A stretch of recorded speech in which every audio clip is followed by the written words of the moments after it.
La supplémentation et grossesse, c'est une situation importante parce que vous allez être confronté à des consultations des femmes enceintes pour, bien sûr, un suivi de manière régulière et aussi pour des prescriptions, pour réaliser un bilan. Vous savez que l'état gravidique, c'est une situation qui connaît des modifications hémodynamiques très importantes et donc ça va demander bien sûr des réserves particulières pour un bon développement, une organogénèse embryonnaire au premier trimestre, un développement fœtal bien sûr après, et bien sûr la femme bien entendu va puiser d'un certain nombre de réserves et surtout va après l'accouchement connaître une situation de déperdition sanguine après l'accouchement normal ou par césarienne. Alors, tout ça doit être, bien sûr, fourni par un apport nutritionnel efficace et équilibré afin, bien sûr, de parvenir à répondre à ces situations particulières. Alors, vous savez que l'alimentation, dans notre contexte, elle est devenue de plus en plus occidentalisée. On mange très peu de fruits, de légumes. Et donc là, vous savez que beaucoup de vitamines dont on a besoin au cours de la grossesse, on les trouve essentiellement dans ces aliments. Donc la problématique, c'est quelle est la place de la systématisation de tel ou tel produit au cours de la grossesse et surtout quelles sont les recommandations sur lesquelles on va se baser. Bien sûr, je me suis basé sur un certain nombre de publications et des recommandations. Alors, je vais commencer par la situation du poids. Vous savez que quand on reçoit une femme enceinte, le premier élément de l'examen clinique après un interrogatoire, c'est quoi? C'est la pesée, la prise de tension et la pesée. Vous devez l'avoir de manière systématique, une pesée chez la femme. Et des situations de prise de poids importantes ou le contraire, des déperditions de poids, peuvent exposer la grossesse à des pathologies qu'on va voir. Alors, la prise de poids au cours de la grossesse, elle vient de quoi? Elle vient bien sûr du produit de conception. Ça vient aussi des annexes, le liquide amniotique, le placenta et les modifications physiologiques que connaît le corps de la femme. Les seins vont augmenter de volume, il y a une infiltration, il y a un tissu, ou plutôt un troisième secteur qui est infiltré. Et donc, il y a une prise de poids qui doit être surveillée de manière régulière et fini de gaver les patientes avec beaucoup de produits et de lui dire il faut manger pour deux pour justement gagner beaucoup de poids et tomber dans les complications.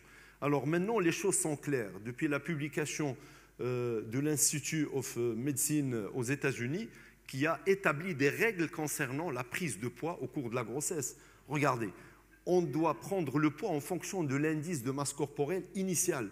Si on est en surpoids, par exemple, on est obèse avec un IMC supérieur à 30, on ne doit pas dépasser les 9 kg au cours de la grossesse. La moyenne, elle est comprise entre 5 et 9.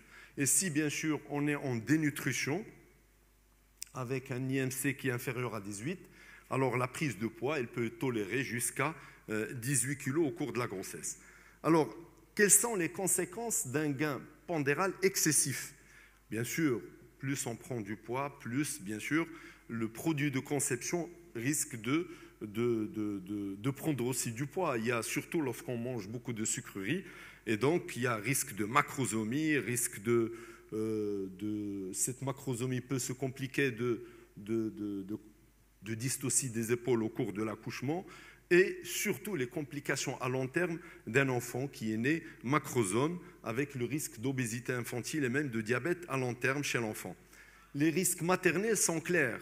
Plus on prend le poids, plus il y a un risque d'hypertension artérielle et de diabète gestationnel avec toutes les complications obstétricales possibles. L'autre version, c'est-à-dire si on ne gagne pas assez de poids correctement, alors les études qui étaient claires, c'est les études dans les pays pauvres et aussi les résultats des études de la famine de Rotterdam qui est connue à la fin de la Deuxième Guerre mondiale, où, comme vous savez, cette population qui était séquestrée, et donc il y avait des naissances à cette période, à cette époque, Et 30 ans après, les enfants qui sont nés durant la période de la famine de Rotterdam, ils ont connu beaucoup de complications à long terme, notamment, c'est ce qu'on appelle la théorie de Baker, notamment les maladies cardiovasculaires ischémiques, les maladies coronariennes et les diabètes de type 2. Par contre, au cours de la grossesse, bien sûr, lorsqu'on a une dénutrition importante, il y a un risque de retard de croissance avec, bien sûr, les conséquences qui en découlent, une souffrance fœtale chronique, sortir un bébé souffrant et les conséquences à long terme, bien sûr. Alors, quelles recommandations proposer à la femme concernant la prise de poids au cours de la grossesse? C'est d'abord, la première des choses, c'est qu'il faut faire une évaluation préconceptionnelle du poids. Hein. C'est important. Je calcule l'IMC, j'ai poids sur taille au carré, et puis à partir d'un certain nombre de courbes que vous allez trouver sur Internet, qui sont maintenant claires, je dois bien sûr gérer le poids au cours de la grossesse. Donc le suivi doit être régulier et individualisé. Bon, là, il y a les courbes qui sont publiées sur Internet, où vous avez les couloirs que la femme doit respecter lors de la surveillance de prise de poids en fonction de l'IMC initial. Donc vous avez une femme qui est en surpoids, par exemple, elle doit suivre ce couloir qui est vert. Une femme qui est en dénutrition ou en poids normal, elle doit suivre les deux couloirs qui sont, c'est-à-dire on peut tolérer une prise de poids beaucoup plus importante que lorsqu'on est obèse. Et donc, on peut bien sûr télécharger ces papiers qui sont bien sûr individualisés pour chaque patiente en fonction de l'IMC initial. Je peux même, pardon, je peux télécharger par exemple, pardon, l'IMC, par exemple, si j'ai une patiente avec un IMC qui est faible, ou plutôt normal, comme chez cette patiente, je vais télécharger ce papier, merci. Je vais télécharger ce papier, bien sûr, et le garder dans le dossier, en suivant, bien sûr, en mettant des croix lors des surveillances de la grossesse, pour chaque mois, bien sûr, de consultation, et la femme doit, bien sûr, avoir un poids qui est situé dans le couloir en fonction de son IMC, bien sûr, initial. Bon, là, c'est comme je vous ai dit, en fonction de l'IMC initial, surpoids, une femme obèse dont l'IMC dépasse le 30 et une femme qui est en dénutrition inférieure à 18. Et dans ce cas, le gain de poids doit être important. Donc là, j'ai ouvert une parenthèse concernant cette prise de poids. Alors maintenant, quels sont les besoins alimentaires au cours de la grossesse? Bien sûr, il y a des besoins en macronutriments, des besoins en micronutriments. Qu'en est-il du fer, qui est la première prescription chez la femme enceinte? Alors, que dit la littérature concernant cette prise de fer au cours de la grossesse? Tout d'abord, il faut savoir que l'anémie et grossesse, c'est un problème de santé publique majeur parce que ça donne beaucoup de problèmes de santé aussi bien chez le bébé à la naissance et chez la maman.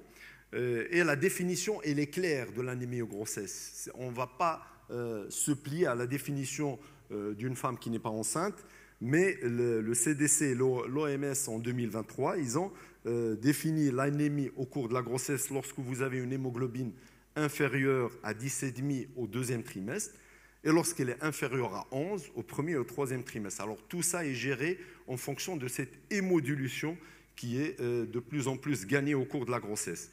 Alors, vous savez que les besoins en matière de charge martiale au cours de la grossesse, il n'est que de 1 gramme durant toute la grossesse.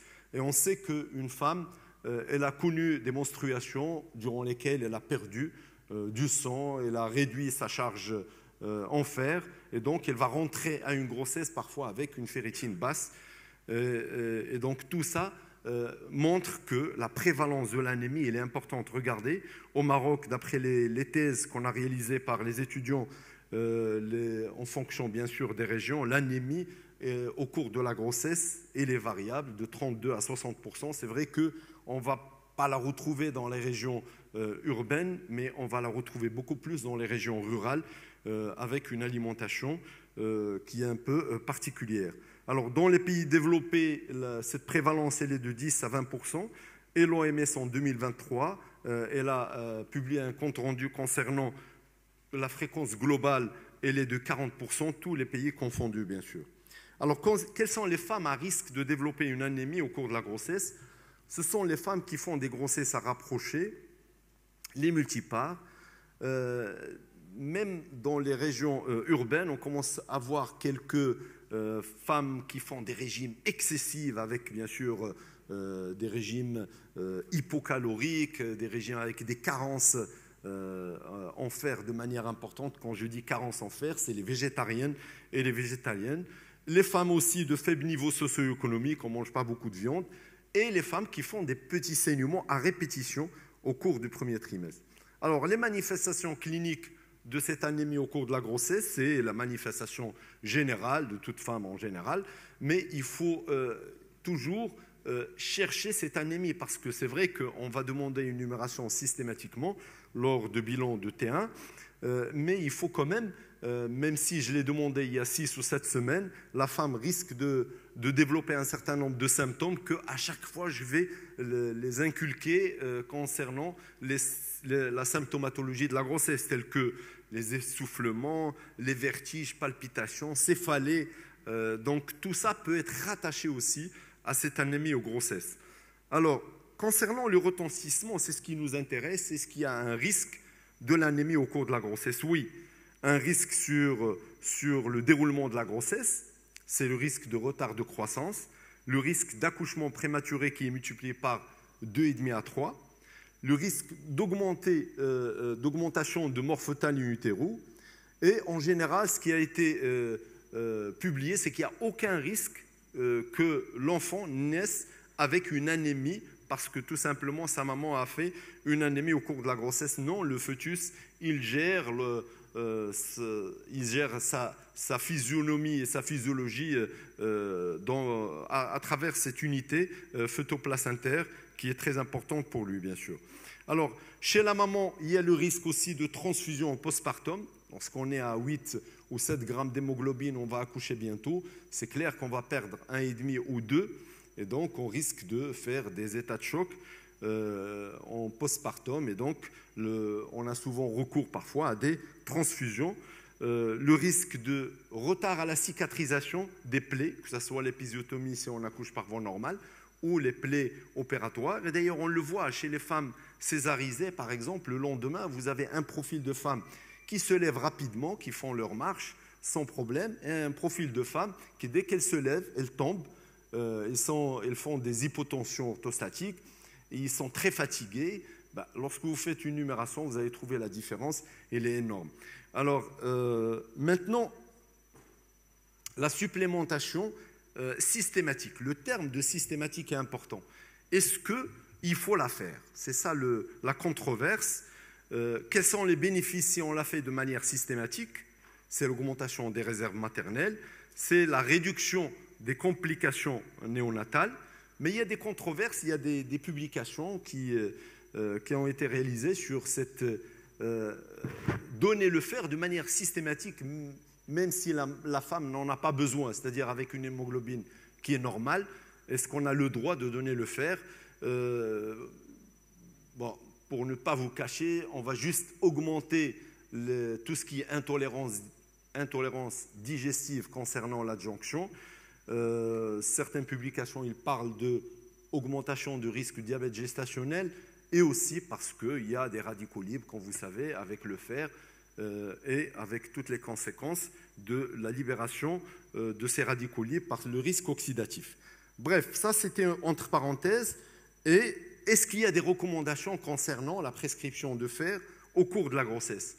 Ma foi, je n'ai pas trouvé de publication concernant cette situation. Moi, je parle de systématique, recommandation systématique de la prescription de fer. Alors, l'OMS, quand on parle de l'OMS, c'est bien sûr, c'est l'Organisation mondiale de la santé, et donc on va publier en fonction des besoins mondiaux. Bien sûr, par exemple, on va donner une recommandation qui doit gérer aussi bien l'Afrique, l'Occident et tout. Bon, là, les recommandations de 2023, ils parlent d'une supplémentation quotidienne recommandée de fer élémentaire de 30 à 60 mg par jour. ou alors une supplémentation intermittente. Quand je dis intermittente, c'est hebdomadaire, donner une prise de fer 120 mg par semaine et de l'acide folique 2800 microgrammes par semaine. Alors, quand 2800, ça veut dire donner au moins 7 comprimés de 400 microgrammes. Alors, le but, pourquoi? Parce que ça va permettre d'adhérer au traitement, parce qu'il y a beaucoup de femmes qui tolèrent mal le fer. Et donc, si vous lui dites, madame, vous allez prendre le fer une fois par semaine, elle va certainement le prendre. Hein. Mais si vous lui dites 2 fois par jour, c'est sûr qu'il va, dès qu'elle a une intolérance digestive, elle va l'arrêter. Donc, voilà. Alors, par contre, les recommandations américaines, CDC, ACOG, l'US Task Force, ils disent, voilà, il faut faire une numération, hémoglobine, T1, T3, et donner la supplémentation que si anémie. Voilà, ça c'est clair. Voilà, c'est ce qu'en général on conseille, et d'ailleurs ça a été également conseillé par cette recommandation, pas une recommandation, une publication sérieuse en 2014. Faites une numération au premier trimestre, d'ailleurs vous allez la faire de manière systématique. Si vous trouvez une hémoglobine 13-14, alors là, ce n'est pas la peine de donner du fer, va juste aggraver l'intolérance digestive et aggraver les signes sympathiques de la grossesse du T1. Par contre, s'il est en anémie, oui, à ce moment-là, je vais prescrire. Refaites cette numération au troisième trimestre et prescrivez bien sûr le fer. Bon, vous allez recevoir les laboratoires, et donc ils vont vous prescrire, ou plutôt vont vous parler des différents types de fer. On parle de 30 mg à 60 mg par jour, mais c'est en fonction, bien sûr, du produit pharmaceutique. Et surtout aussi, conseiller l'alimentation riche en fer. Alors, le traitement de fer par voie veineuse, elle a des indications un peu particulières et spéciales. C'est lorsque vous avez une femme qui a une anémie, n'arrive pas à gérer l'absorption, c'est-à-dire que soit il y a une intolérance digestive, soit que malgré la prescription, malgré la prise de fer de manière régulière, au T3, vous allez trouver une hémoglobine basse. À ce moment-là, pour préparer un accouchement dans de bonnes conditions, je préfère lui faire une perfusion de fer. Et bien sûr, lorsque vous avez une anémie sévère avec une hémoglobine inférieure à 9, et aussi lorsque vous avez des situations particulières en obstétrique, des situations qui risquent d'être très hémorragiques, notamment les placentas bas insérés, les placentas accreta, donc qui vont saigner certainement beaucoup au cours de l'accouchement. Même à 10-11, on préfère faire une perfusion 15 jours avant l'accouchement pour avoir une bonne réserve. Et bien sûr, comme je vous ai dit, conseiller des sources alimentaires qui sont riches en fer au cours de la grossesse. Alors, deuxième élément à discuter aussi, c'est l'acide folique. Alors, la vitamine B9, c'est une vitamine très intéressante. Pourquoi? Parce que elle joue un rôle très important dans la division cellulaire et la synthèse des acides aminés, et particulièrement l'ADN et l'ARN. Alors, vous savez que la grossesse, elle augmente les besoins, notamment en vitamine B9. Elle est essentielle au développement de la colonne vertébrale, du cerveau et du crâne du fœtus, et favorise aussi l'augmentation du volume du sang chez la femme enceinte. Alors, ce qui a été préconisé par toutes les publications, c'est que les besoins quotidiens au cours de la grossesse sont au minimum 400 microgrammes par jour. Alors, maintenant, est-ce qu'il y a des causes à un déficit en folate? Oui. Les causes sont nombreuses, parce que des apports alimentaires insuffisants, bien que toutes les publications sont claires que les apports alimentaires ne sont pas suffisants pour arriver à la dose nécessaire au cours de la grossesse. Les problèmes de l'absorption intestinale, l'utilisation inadaptée, surtout lorsque la femme prend des médicaments qui sont antifolates, c'est-à-dire qui empêchent l'absorption de l'acide folique, notamment tout ce qui est anticonvulsivant, les problèmes d'alcoolisme aussi, qui réduit l'absorption intestinale de fer, et bien sûr les problèmes de dialyse rénale.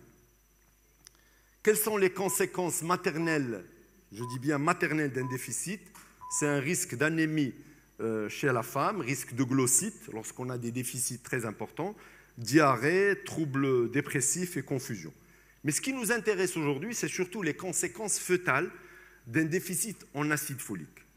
Alors, la complication majeure, c'est cette anomalie de fermeture de tube neural. C'est-à-dire que cette colonne vertébrale, ou plutôt cette moelle épinière, qui n'arrive pas à être fermée au cours de son développement au premier trimestre.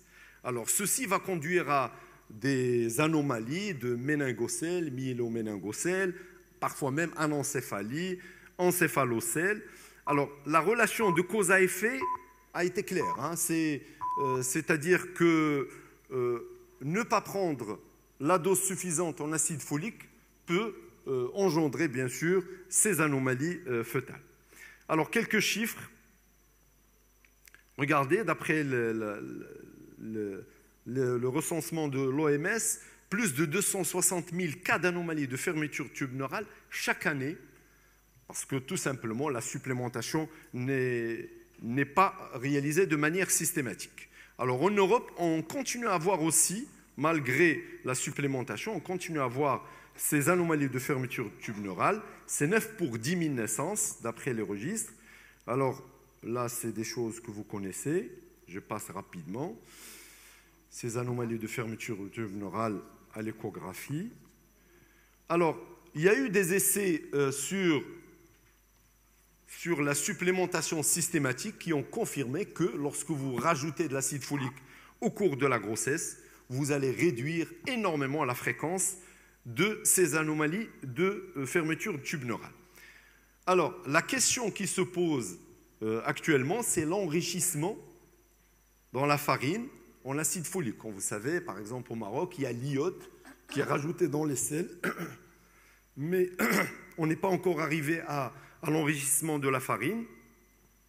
Ça a été réalisé aux États-Unis et au Canada depuis les années 90, et ils ont montré que lorsqu'on fait un enrichissement en acide folique dans la farine, on réduit énormément la fréquence des anomalies de fermeture de tube neural. Alors en Europe, c'est la Hongrie qui est le premier pays qui a instauré cet enrichissement. Alors la conduite pratique. Pardon. Quels sont les conseils qu'il faut donner à la femme enceinte? Bien sûr, les conseils alimentaires, mais on a remarqué que les aliments ne sont pas suffisants pour, bien sûr, arriver à la dose qui réduit le risque. Alors, la recommandation est la suivante. Si vous avez une femme qui a un antécédent d'anomalie de fermeture tube neural ou elle reçoit un traitement antiépileptique, il faut lui donner 5 mg d'acide folique systématiquement dès l'arrêt de la contraception ou au moins un mois avant la grossesse, et ce jusqu'à 12 semaines d'aménorrhée. S'il n'y a pas d'antécédent, il faut donner 400 microgrammes de folate 4 semaines avant la conception et poursuivi jusqu'à 12 semaines d'aménorrhée. Bon, là, c'est une recommandation qu'il faut suivre de manière systématique. Sachez que, par exemple, aux États-Unis, si le médecin de famille ne prescrit pas l'acide folique et la femme a un problème, elle peut le poursuivre en justice. Hein. C'est une faute médicale si on ne prescrit pas l'acide folique dès l'arrêt de la contraception. Alors, je suis obligé de parler de la nouveauté concernant l'acide folique. C'est un nouveau, bon, pas du nouveau, mais sachez que l'acide folique n'agit pas directement, mais elle agit à travers la 5-méthylfolate, qui est la vraie vitamine B9. Alors, on a remarqué que dans certaines situations, on a ce qu'on appelle des déficits enzymatiques dans un gène, le 5-MTHF. Alors, si on a ce déficit enzymatique, le risque que le produit agisse que dans 60% des cas. Donc, alors, la problématique dans ces situations, c'est quelle est la prévalence de la mutation de gènes, parce que ça a été étudié uniquement, bon, pas uniquement, mais la plupart des études émanent de la région d'Asie et en Chine, mais on n'a pas une prévalence, parce qu'on a dit que cette mutation génétique, elle est variable en fonction de la race. On n'a pas une prévalence en Afrique et essentiellement chez nous. Alors, qu'en est-il de la vitamine D? Est-ce qu'il faut la donner de manière systématique? Je vais essayer de faire vite pour les derniers produits. Alors, il y a une augmentation des besoins de la vitamine D au cours de la grossesse, c'est clair. Bon, la situation, vous la connaissez chez nous, il y a beaucoup de déficits en vitamine D, bon, surtout pendant la période de 3e trimestre qui se passe en période d'hiver. Et lorsqu'on porte beaucoup de vêtements, bien sûr, on est trop couvert. Alors, les conséquences d'un déficit en vitamine D et grossesse sont controversées. On n'a pas d'études vraiment sérieuses. Est-ce qu'il y a un grand risque lorsqu'on a un déficit en vitamine D? Alors, qu'en est-il des recommandations, surtout les recommandations américaines, qui disent, voilà, certaines sociétés, bien sûr, ils donnent de manière systématique une dose au 3e trimestre. Bon, la COG, pas de recommandation, sauf si on fait un dosage et on a un déficit. Alors, conduite pratique, chez nous, je vous propose par exemple une dose au 3e trimestre lorsque on est au 3e trimestre pendant la période d'hiver. L'iode, pas de recommandation concernant l'adjonction de l'iode, sauf si on est en situation à risque de déficit. Bon, surtout son action sur la fertilité. Donc, aucune recommandation concernant la prescription de l'iode. Le calcium, la même chose. Je finis avec le zinc. Attention, concernant le fer, parce que si la femme prend beaucoup de fer, apparemment, il réduit l'absorption du zinc. Et lorsqu'on a un déficit en zinc, il y a un risque de malformation qui est connu. C'est pour cela que lorsque la femme est en dénutrition, il vaut mieux lui donner un complexe vitaminique. Pas de vitamine A, bien sûr, elle est tératogène. Et ma dernière diapo, c'est que l'état nutritionnel chez la femme enceinte a un impact très important chez le fœtus et chez la maman. Et il faut que la femme garde une bonne alimentation, bien sûr, pour une bonne santé, aussi bien pour elle que pour le fœtus. N'oubliez pas une numération systématique à T1. Et bien sûr, vous proposez le fer quand il y a une hémoglobine basse, quand il y a une anémie. L'acide folique, elle est systématique avant la conception jusqu'à 12 semaines. 400 microgrammes ou 5 mg lorsqu'il y a un terrain particulier. Pour la vitamine D, on propose une dose lorsque T3 est en période hivernale.